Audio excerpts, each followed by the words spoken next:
said, it's World Down Syndrome Day. And of course, we have with us this morning Shamla Maharaj, and she's standing by with two special guests. Good morning, Trinidad and Tobago. As you heard, today is World Down Syndrome Day. Hashtag lots of socks. As you can see, I have my 2 odd pairs of socks. And this is Lisa Ghani, a director of the Down Syndrome Family Network, and Dr. Floyd Morris, who is the Caribbean Rapporteur and Disability, can you correct me? Disability. The director for the Center for Disability Studies at UWI, Mona. Wow. So he's here as a featured speaker for the Down Syndrome Family Network's conference. Good morning, guys. Good morning, Good morning, Shamla. Shamla. Happy World Down Syndrome Day. Thank you so much. So I would start with Dr. Floyd Morris. So being the special rapporteur for the Caribbean region in terms of disability, regionally, and in terms of where we are at now, do you think that our pace of development in terms of inclusion for persons with disability is where it should be? Shamla, and certainly not.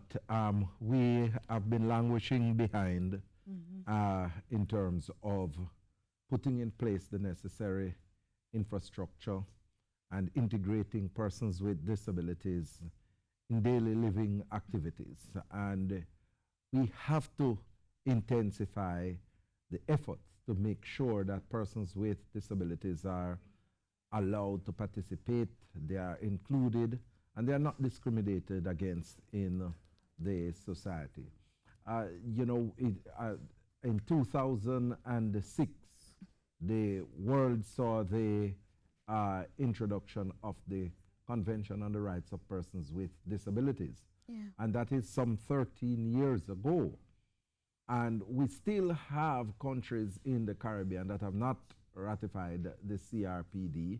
We still have countries that have not put in place legislation to protect the rights of persons with disabilities. We still have individuals who believe that having a disability is contagious. So, if you touch the person with a disability, you would catch that disability. And we need to debunk those myths and those stigmas that are related to persons with disabilities. And we have to get them fully integrated in all aspects of life, get them involved in the educational institution, get them involved in the workplace, get them involved in social institutions such as clubs and societies, get them involved in the church communities. We have to make sure that persons with disabilities are fully included, because after all, they are human beings just as well.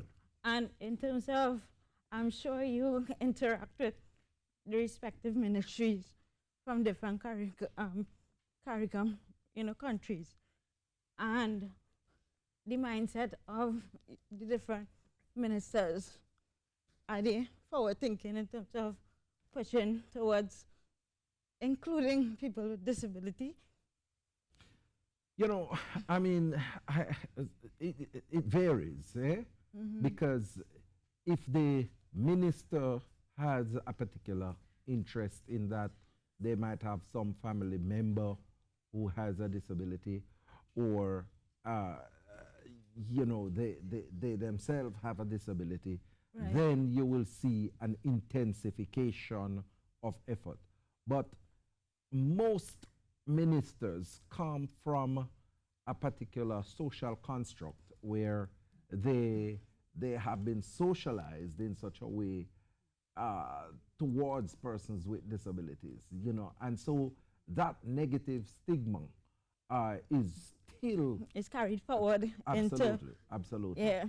And so what we want is a total education. When we talk about public education to change attitude, we're not talking about the ordinary man in the street alone.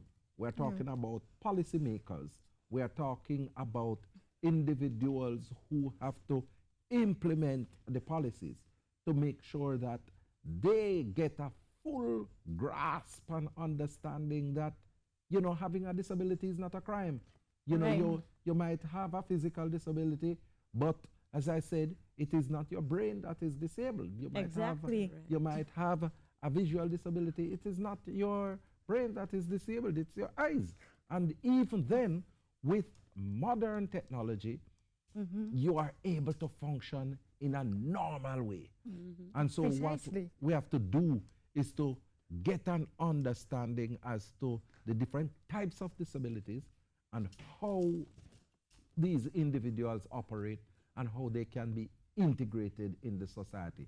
And Right. ministers of government must ensure that the constituents that they serve, which is not just the able-bodied, make sure that they have an understanding of all the constituents that they serve, and not just to go and seek support from the disabled when it's election time. Excellent. And Lisa Gani, as being the director of the Down Syndrome Family Network, as a director, you know, you're always showing support, there with them 100%. What would you like to see for persons, not only with Down syndrome, because you all include holistically persons with disability when you push forward your message? What would you like to see come out, not only from the confront, but from today forward, going forward? What would you like to see happen? Okay. Well, I was listening to Dr. Morris, and I think the things that he has just said are really, truly in keeping with the vision of the Down Syndrome Family Network. Over the last 8 years, we have tried to put early intervention and inclusion on the agenda for not just ourselves, as you said, but for the entire disability community. And our work has been mainly in advocating for the inclusion of everyone in the workplace, and particularly early intervention, because you can't get to the workplace unless you have been educated. And that's just the norm for any child that is born. You know, the parents start with preschool and kindergarten, and then move up. And depending on the ability of the child, they will decide whether they want to do a technical or vocational or academic, tertiary education. Yeah. So if we do not equip our kids with Down syndrome and other disabilities in that system, then they won't be able to take advantage of all those other opportunities.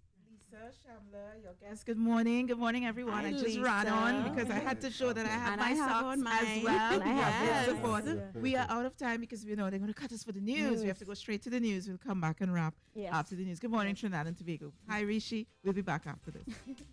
Welcome back, everybody, to the Now Morning Show here on TTT. We are also live on Talk City 91.1 FM and on Facebook at TTT Live Online.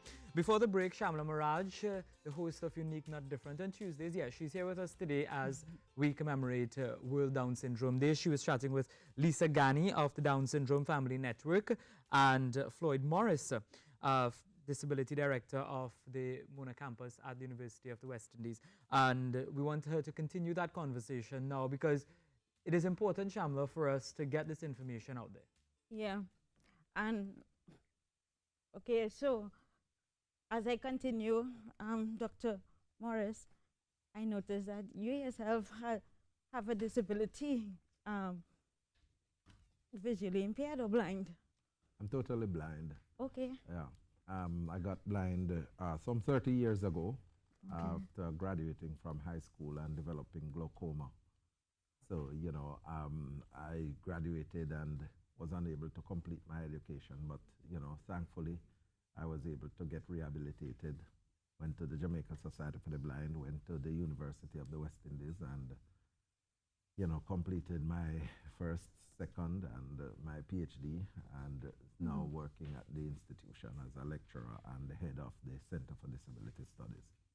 That's incredible. Seriously, to get a disability during the course of your life and then just push forward like that and aim and reach so high. Yes. That is commendable.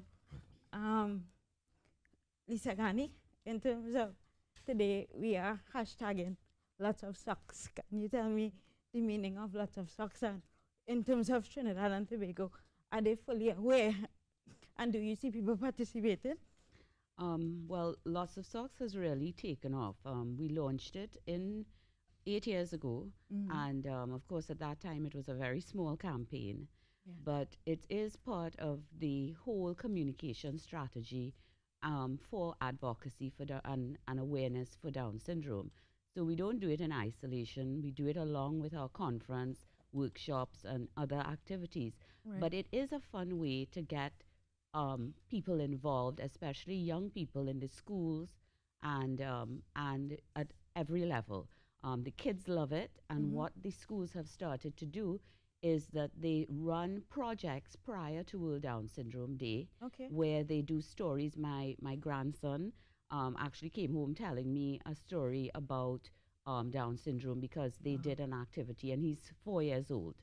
So the schools are taking it up, and then on the day itself, they may do an assembly or some sort of activity again. Right. Sometimes the kids give up their pocket money and they contribute that money to the network, and we go Right. in and we do an activity or a presentation with them there. So the socks really were chosen because they look like a chromosome. And as you know, people with Down syndrome have an extra chromosome. So this is an international campaign. It wasn't thought up by me, Right. so I can't take the credit for it. Yeah. And it's done internationally. And so therefore, the reason is we wear this and we want someone to ask us, why are you wearing your funky socks or your crazy socks? And we have then an opportunity to debunk the myths, Yes. like Senator Morris said about it. You don't catch Down syndrome. You know, children with Down syndrome are born to parents who are very young. You don't have to be 45 to have a child with Down syndrome. In fact, it's much more frequent in younger parents. But there is a propensity in older parents that they need to check.